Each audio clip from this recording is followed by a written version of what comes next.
చేసినప్పుడు, ఎవరైనా నిన్ను పట్టించుకోనప్పుడు అలా ఫీల్ అవుతే నీలో నువ్వు మాట్లాడుకుంటావు. ఒక మనిషి తను మాట్లాడుకునేది ఎప్పుడు వీటిని గుర్తించుకొని, ఫర్ ఎగ్జాంపుల్ ఎవరైనా నిన్ను హర్ట్ చేశారో అనుకో, ఏదో ఒక విషయంలో హర్ట్ చేశారో లేదా ఒక మాట అన్నారో, అప్పుడు నువ్వు ఎవరితో మాట్లాడవు, నీలో నువ్వే మాట్లాడుకుంటావు, నీతో నువ్వే మాట్లాడుకుంటావు, నీలో నువ్వే తిట్టుకుంటావు. అతను ఎవరైతే ఉన్నారో, ఎవరైతే మిమ్మల్ని అన్నారో వాళ్ళని ఖచ్చితంగా ఏదో ఒకటి అనే మాట ఉంటూనే ఉంటుంది.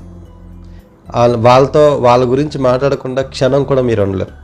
అది ఎప్పటికి మీకు రెడ్యూస్ అవుద్ది నీ మనసులో, దాని తలకి టైం పీరియడ్ అనేది ఒక స్పెసిఫిక్ టైం ఉంటుంది. ఒక రోజనో 2 రోజులనో 3 రోజులనో అక్కడ తీవ్రతను బట్టి మీరు తీసుకున్న ప్రాబ్లం, అతని మీద అవతల వాళ్ళు మీ మీద వేసిన ప్రాబ్లంని బట్టి, దాని తీవ్రతను బట్టి, దాని టైం పీరియడ్లో అది మాయమైపోద్ది. అంతవరకు వాళ్ళని మీరు గుర్తించుకొని మీలో మీరు మదన పడుతూ నన్ను ఎందుకు అన్నారు, నేనేం చేశాను అనే బాధతో మీరు మునిగిపోతుంటారు.